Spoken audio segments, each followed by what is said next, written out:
DCC bank ಚುನಾವಣೆಯಲ್ಲಿ ಜಾರಕಿಹೊಳಿ ಸಹೋದರರ ಬೆಂಬಲ ಇದೆ. ಮಲ್ಲಣ್ಣ ಯಾದವಾಡ್. ಬೆಳಗಾವಿ ಜಿಲ್ಲೆ ರಾಮದುರ್ಗ ಪಟ್ಟಣದಲ್ಲಿ ಜೋರಾಗಿ ತೊಡಗಿದೆ. ಡಿಸಿಸಿ ಬ್ಯಾಂಕ್ ನಿರ್ದೇಶಕ ಸ್ಥಾನದ ಆಕಾಂಕ್ಷಿಯಾಗಿರುವ ಮಲ್ಲಣ್ಣ ಯಾದವಾಡ್ ಅವರು ಚುನಾವಣೆಯ ಅಖಾಡಕ್ಕೆ ಇಳಿದಿದ್ದಾರೆ. ರಾಮದುರ್ಗ ತಾಲೂಕಿನ ಆರಾಧ್ಯ ದೇವರಾದ ಗೊಡಚಿ ವೀರಭದ್ರೇಶ್ವರ ದೇವಸ್ಥಾನಕ್ಕೆ ಹಾಗೂ ಕಟಕೋಳದ ಕರೆಮ್ಮ ದೇವಿ ದೇವಸ್ಥಾನಕ್ಕೆ ತೆರಳಿ ಪೂಜೆಯನ್ನ ಸಲ್ಲಿಸಿ ಇಂದಿನಿಂದ ಚುನಾವಣೆಯ ಪ್ರಚಾರವನ್ನು ಆರಂಭ ಮಾಡಿದರು. ಅಲ್ಲದೆ ತಾಲೂಕಿನ ಹಲವು ಪಿಕೆಪಿಎಸ್ಗಳಿಗೆ ಭೇಟಿ ನೀಡಿ ಪ್ರಚಾರ ಕಾರ್ಯದಲ್ಲಿ ತೊಡಗಿದ್ದಾರೆ. ನಂತರ ಮಾಧ್ಯಮದವರ ಜೊತೆ ಮಾತನಾಡಿದ ಅವರು, ಪಕ್ಷಾತೀತವಾಗಿ ಹಾಗೂ ಜಾತ್ಯತೀತವಾಗಿ ಜಿಲ್ಲೆಯ ಎಲ್ಲ ನಾಯಕರ ವಿಶ್ವಾಸ ತೆಗೆದುಕೊಂಡು ನಾನು ಚುನಾವಣೆಗೆ ಸ್ಪರ್ಧಿಸುತ್ತಿದ್ದೇನೆ. ಜೊತೆಗೆ ಎಲ್ಲ ಪಿಕೆಪಿಎಸ್ಗಳ ಜೊತೆಗೆ ನಮ್ಮ ಒಡನಾಟವಿದ್ದು ಎಲ್ಲರೂ ನನಗೆ ಆಶೀರ್ವಾದ ಮಾಡಲಿದ್ದಾರೆ ಎಂದು ತಿಳಿಸಿದರು. ಉಸ್ತುವಾರಿ ಸಚಿವರಾದ ಸತೀಶ್ ಜಾರಕಿಹೊಳಿ, ಬಾಲಚಂದ್ರ ಜಾರಕಿಹೊಳಿ, ಲಕ್ಷ್ಮಣ್ ಸವದಿ, ಪ್ರಭಾಕರ್ ಕೋರೆಯವರು ಸೇರಿದಂತೆ ಹಲವು ನಾಯಕರ ಬೆಂಬಲ ನಮಗಿದೆ ಎಂದು ತಿಳಿಸಿದರು. ಜಿಲ್ಲಾ ಮಧ್ಯವರ್ತಿ ಸಹಕಾರಿ ಬ್ಯಾಂಕಿನ ಚುನಾವಣೆ ಸಂದರ್ಭದಲ್ಲಿ ಇವತ್ತು ಎಲ್ಲ ಪಿಕೆಪಿಎಸ್ಗೆ ಭೇಟಿ ಕೊಡುತ್ತಿರ್ತಕ್ಕಂಥದ್ದು.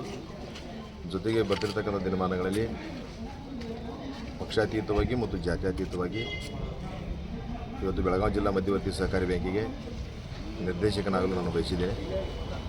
ಎಲ್ಲ ಹಿರಿಯರ ಮತ್ತು ಆಶೀರ್ವಾದ ಪಡೆದು ಗೊಡಚಿ ವೀರಭದ್ರೇಶ್ವರ ದೇವಸ್ಥಾನಕ್ಕೆ ಭೇಟಿ ಕೊಟ್ಟು ಕಡಕೋಳದ ಶ್ರೀ ಕರೆಮ್ಮ ದೇವಿ ದೇವಸ್ಥಾನಕ್ಕೆ ಭೇಟಿ ಕೊಟ್ಟು ಇವತ್ತಿನ ದಿವಸ ಪ್ರಚಾರವನ್ನು ಪ್ರಾರಂಭ ಮಾಡಿದ್ವಿ. ಈಗಾಗಲೇ ಜಿಲ್ಲೆಯ ಎಲ್ಲ ನಾಯಕರ ಸಹಕಾರ, ಜಿಲ್ಲೆಯ ಎಲ್ಲ ಹಿರಿಯರ ಸಹಕಾರ ಮತ್ತು ಈ ಕ್ಷೇತ್ರದ ಮಾಜಿ ಶಾಸಕರಿರ್ತಕ್ಕಂಥ ಮಲ್ಲಣ್ಣ ಯಾದವಾಡ್ ಅವರ ಆಶೀರ್ವಾದ, ಜೊತೆಗೆ ಎಲ್ಲ ಪಿಕೆಪಿಎಸ್ಸಿನ ಎಲ್ಲ ಆಡಳಿತ ಮಂಡಳಿಯ ಸದಸ್ಯರ ಆಶೀರ್ವಾದ ಹಾಗೂ ಬರ್ತಿರ್ತಕ್ಕ ದಿನಮಾನಗಳಲ್ಲಿ ಜಿಲ್ಲೆಯ ಮತ್ತು ತಾಲೂಕಿನ ಎಲ್ಲ ಹಿರಿಯರ ಆಶೀರ್ವಾದದಿಂದ ನಾನು ಚುನಾವಣೆಯಲ್ಲಿ ಗೆಲ್ತೀನಿ ಅನ್ನೋ ವಿಶ್ವಾಸದಿಂದ ಇವತ್ತು ಪ್ರಚಾರಕ್ಕೆ ಪ್ರಾರಂಭಿಸ್ತಾ ಇದ್ದೇನೆ. ಬರ್ತಿರ್ತಕ್ಕಂಥ ದಿನಮಾನಗಳಲ್ಲಿ ಜಯದ ವಿಶ್ವಾಸ ನನಗಿದೆ.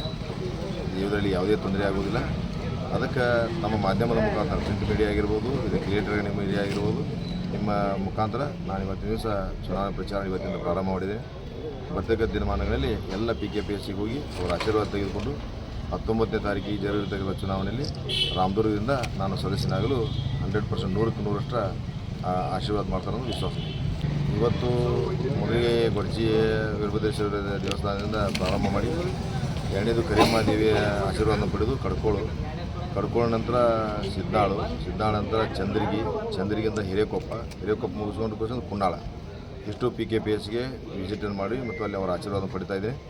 ಜೊತೆಗೆ ನಾಳೆ ಮತ್ತು ನಾಡದ್ದು ಬೇರೆ ಬೇರೆ ಪಿಕೆಪಿಎಸ್ಸಿಗೆ ಹೋಗಿ ಅವರ ಆಶೀರ್ವಾದ ತೆಗೆದುಕೊಂಡು ನಮ್ಮ ತಾಲೂಕಿನ 37 ಪಿಕೆಪಿಎಸ್ಗಳದಾವು. 37 ಪಿಕೆಪಿಎಸ್ನಲ್ಲಿ 37 ಜನರು ಸಹಿತ ಆಶೀರ್ವಾದ ಮಾಡಿದಿರೋಂಥ ಬಲವಾದ ನಂಬಿಕೆ ಇದೆ. ಯಾರು ಅಕಸ್ಮಾತ್ ಚುನಾವಣೆಯಲ್ಲಿ ಸ್ಪರ್ಧಿಸಿದರೂ ಸಹಿತ ಜಿಲ್ಲಾ ನಾಯಕರು ಮತ್ತು ರಾಜ್ಯ ನಾಯಕರು ಸರಿಪಡಿಸುವಂಥ ಕೆಲಸ ಮಾಡ್ತಾರೆ.